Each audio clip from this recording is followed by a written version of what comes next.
خورد به اینجا پدر سگ کثافت سرش خورد به این ای خدا مرگتون بده ایشالله. These are not pretty scenes. The Iranian regime misbehaves with its women. Iran crushes protests. Iran backs Hamas and Hezbollah and the Houthis who do this.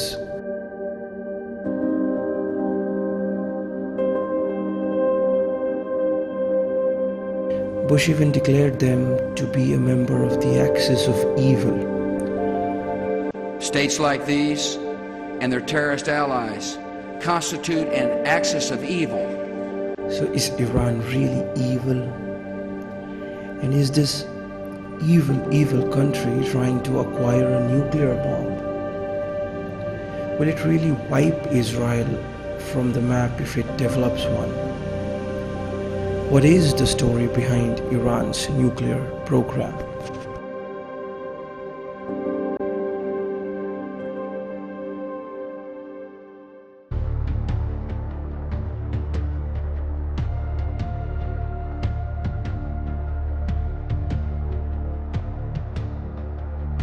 On July 16, 1945, it was USA that started the atomic age by detonating a plutonium device. They called it Gadget, and this is how it looks. The bomb, as you can see, has been placed next to a car, and that makes it easy for us to understand its size.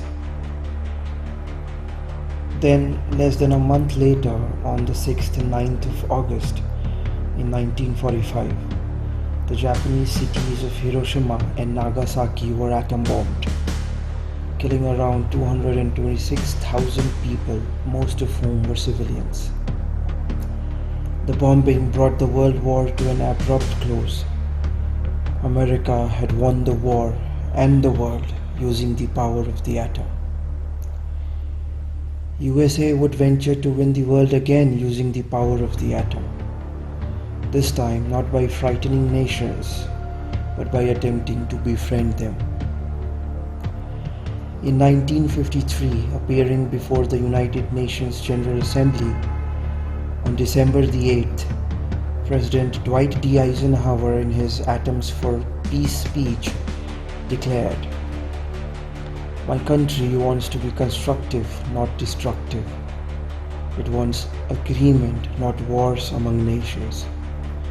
He proposed that nuclear energy should be used for peaceful purposes, for advancement in agriculture, medicine, energy production, and other industrial fields. Under the seeming benevolence, the move was designed to be a diplomatic masterstroke in America's quest for gaining an edge in the Cold War.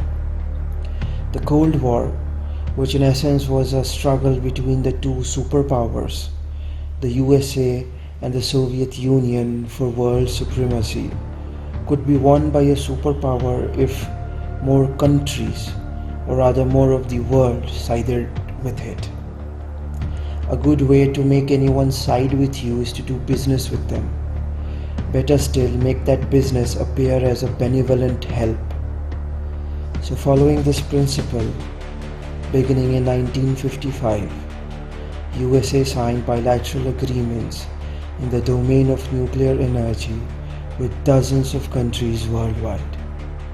So as a result of this policy and that speech, first nuclear reactors appeared in a number of cities of the world, including one in Tehran. Yes, USA provided Iran with its first nuclear reactor. So the idea was that nuclear cooperation would give USA an opportunity to create or reinforce its alliance with other nations. In this way, bound in alliance, these nations would support the United States in the Cold War. So now that we know why USA was providing nuclear cooperation to so many countries, it is not really surprising that Iran was provided with its first nuclear reactor by the US. If you still have doubts, well, Iran's location will clear those doubts. As you can see, Iran is right next to USSR. In fact, it had a roughly 1500-mile common frontier with the Soviet Union. If a strong alliance could be had with Iran, it could really act as a bulwark against the spread of communism. Iran's nuclear program was launched in the 1950s as a part of its modernization drive, and its first nuclear reactor in Tehran, called the Tehran Nuclear Research Center or the TNRC, could be established only by the year 1967. It was run by the Atomic Energy Organization of Iran, or AEOI. The TNRC was equipped with a 5 megawatt nuclear research reactor supplied by the US. It was projecting Iran's ambitions, and its symbolism was clear and can be understood from this newspaper clip. It shows some female Iranian PhDs posing in front of Tehran's research reactor, and it reads, "A quarter of Iran's nuclear energy scientists are women, female PhDs working on nuclear technology. Nothing could be more modern in the world at that time." The message was clear. Iranian society is progressive, and its growing scientific temperament was a force to reckon with. The ambitions of the Shah were out there for everyone to see.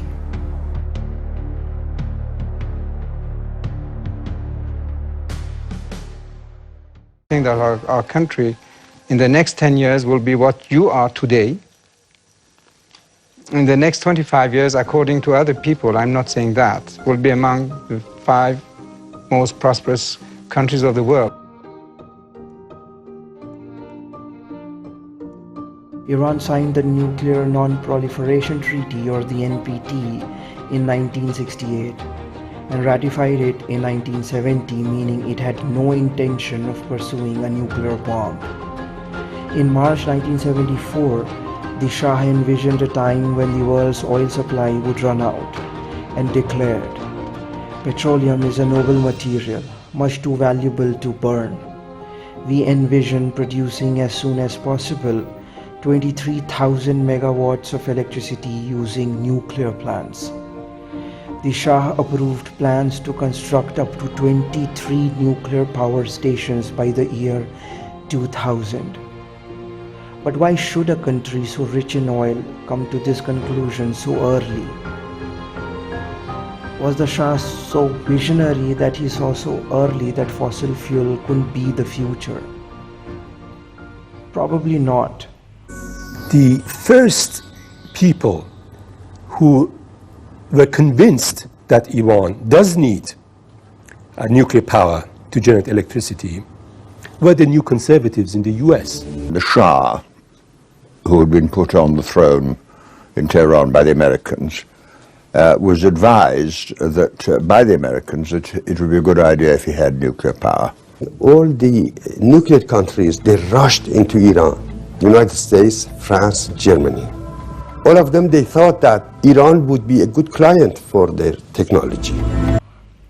Apart from the business angle, there was a military dimension to it as well. The 3 key players under the Ford administration who convinced the Shah of Iran that Iran does need over 20 nuclear reactors were Donald Rumsfeld, Dick Cheney, and Mr. Wolfowitz. Well, I think it was really a combination of industrial and military interests, because you see, I learned from experience that nuclear power in the eyes of the Americans was all about weapons, and therefore the Americans were promoting nuclear power for that reason. They couldn't get nuclear power easily in America. There was once a time when the Americans were talking about 2,000 nuclear reactors in the United States by the year 2000, but the American people wouldn't have it, and so they were looking for ways of generating or acquiring plutonium for their weapons program, and that was their main interest. Then in 1979, the Islamic Revolution happened, and the Shah was forced to flee the country. Initially, the mullahs in control of Tehran were against nuclear power. They saw it as a manifestation of the Shah's penchant for expensive toys. Moreover, the revolutionaries considered the Shah's ambitious plan for 23 nuclear power plants as an imperialistic project associated with the imperial regime and its American sponsors. But the first 2 years of the revolution was marked by severe electricity shortages. Probably this persuaded policymakers that there might be a role for nuclear power after all. But for Iran under the mullahs, the world was not the same as for the Iran under the Shah. Under the Shah, Iran had planned to build and operate 23 nuclear power plants. But it was now going to learn that operating even a single power plant would be a challenge. That single power plant was the Bushehr nuclear reactor.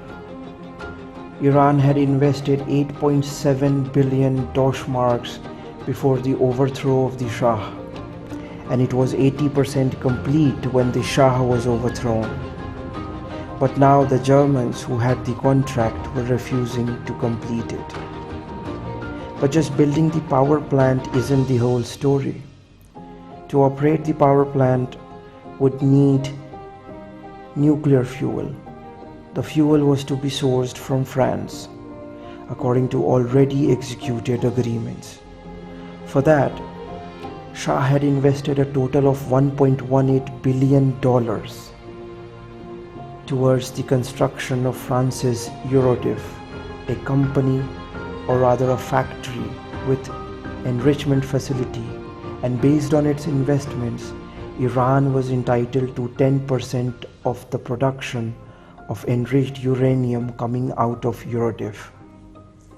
In February 1980, the French government refused to either refund the sum Iran had invested in Eurodif or to provide the uranium that Iran was due under the Shah's contract. Iran's next setback would come from USA. It used its influence to deny Iran even legitimate help by international organizations. This happened when in 1983, the AEOI approached IAEA's director Hans Blix to request the IAEA's help in building the Iranian nuclear organization's technical capacity.